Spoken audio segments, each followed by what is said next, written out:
Esta é a questão número 5 da escolha múltipla do exame 2010, segunda fase, e é uma pergunta de funções, onde nos é apresentada aqui uma função g de x, definida por ramos, e uma sucessão também, uma sucessão U de n, que é igual a 1 sobre n. E depois, lá está, a pergunta típica, não é? Qual é o limite de g de U de n? Bom, esta pergunta é comum, portanto, onde reparar que em muitos exames nos é apresentado um limite de uma função definida com U de n aqui no lugar da variável e, portanto, existe aqui um processo para resolver este tipo de questões. Eu vou aqui tentar transmitir uma receita, digamos, que é a seguinte. A primeira coisa, antes de mais, deixem-me só dizer uma coisa. A questão pode-nos ser apresentada apenas assim, ok? Sem este n a tender para mais infinito. E isto porquê? Porque em sucessões o n tende sempre para mais infinito. Portanto, nós devemos saber isso, não é? E se tivermos um limite com sucessões em que não tem nada aqui por baixo, não vamos estranhar, porque nós sabemos que o n tende sempre para mais infinito. Mas atenção, é o n, não é o U de n, ok? As sucessões podem tender para vários valores, mas o n não. Porquê? Porque o n pertence ao conjunto dos números naturais, portanto é positivo, portanto não poderia tender para menos infinito, não é? Só para mais infinito, mas também não pode tender para um valor, por exemplo, para 3. O n não pode tender para 3, porque o n é um número natural, então o n não pode ser 2,99999, não é? E só assim é que o número pode tender para 3. No caso, então, não pode acontecer e por isso é que o n tende sempre para mais infinito. Portanto, pode estar lá ou não. Se estiver, não há problema nenhum. A questão que eu quero salientar é que se não estiver, é como se estivesse, ok? Pronto, agora o que nos interessa aqui também não é o n, porque o n nós já sabemos que tende sempre para mais infinito. Reparem que quando nós temos o limite de g de U de n, nós temos a nossa sucessão U de n, está no lugar da variável do x, não é? Está no lugar do x. Então é fundamental que nós consigamos descobrir para onde é que tende o U de n, para depois irmos então à nossa função fazer este limite, ok? E por isso a primeira coisa a calcular sempre que temos um limite assim de sucessões a primeira coisa a calcular é para onde é que tende a sucessão U de n, ok?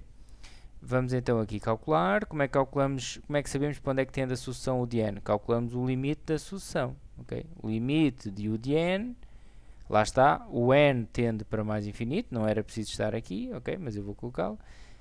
Então, isto é igual ao limite de 1 sobre n, quando o n tende para mais infinito, ou seja, 1 sobre mais infinito, que dá 0 mais, ok? Dá 0, 1 sobre mais infinito dá 0, não é? 0 mais, porque é positivo, positivo. O 1 é positivo, o mais infinito também é positivo, portanto dá 0 mais. Bom, olha, já agora, antes de continuar o exercício, vou fazer aqui uma pequena paragem para dar aqui uma dica e colocar aqui uma questão. Eu já tenho colocado esta questão noutros vídeos, mas não tenho a certeza se toda a gente terá acesso a eles, não é?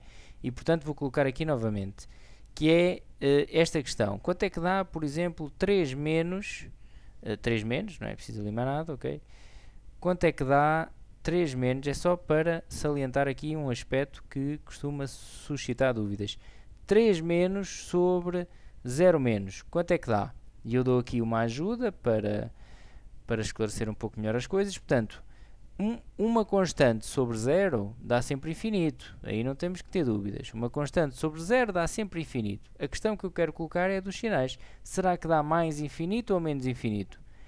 E eu estou a colocar esta questão porquê? Porque instintivamente, não é? De forma natural, nós olhamos para aqui e pensamos assim: bom, ele está a dividir, menos por menos dá mais. Bom, mas não é assim que temos que pensar, ok? Por acaso até dá menos. E porquê é que dá menos? Porque o que nós temos que ver, quando nós fazemos mais por menos, menos por mais e tal, o que nós temos que ver é o número, o sinal do número que está no numerador e no denominador.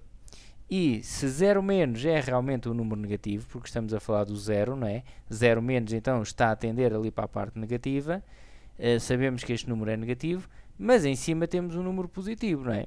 Porque 3 menos é um número positivo, porque 3 menos é 2,99999. 2,9999 é positivo. Portanto, o que nós temos aqui é um número positivo a dividir por um número negativo. mais por menos dá menos, ok? E portanto era então esta dica que eu queria deixar, já agora muito rapidamente. 3 menos sobre 0 mais também dá, portanto este é também dá não, aqui já vai dar outra coisa, vai dar mais infinito, ok? Pela mesma razão, este número é positivo, este número é positivo, mais por mais dá mais, ok? E portanto aqui também não deveríamos ser levados a pensar, menos por mais dá menos, ok? Este é um erro muito comum e por isso é que eu estou então aqui a falar dele. Ora bem, nós aqui não tínhamos esse problema, 1 sobre mais infinito, sem dúvidas que está a 0 mais, e portanto já sabemos para onde é que tende aqui a nossa sucessão, ok? Então o problema agora está resolvido. Agora o que é que nós vamos fazer? Vamos substituir aqui a função por um destes ramos. Qual é que será o ramo? Portanto, vamos fazer o limite. Será que vou fazer o limite de E levantado o de n ou ln de u de n?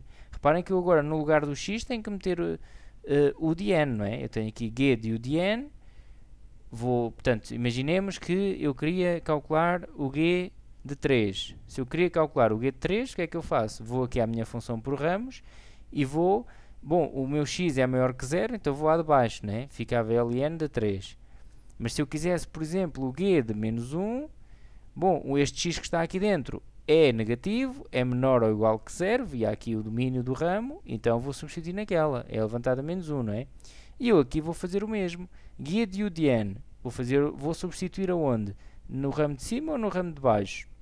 Vou ver o meu u de n. Ora, o meu u de n, o que é que eu sei dele? Ele tende para 0 mais. Se tende para 0 mais, é positivo, não é? Está na parte positiva do 0. E, portanto, tenho que ir aqui à de baixo, porque tende para 0 mais, ok?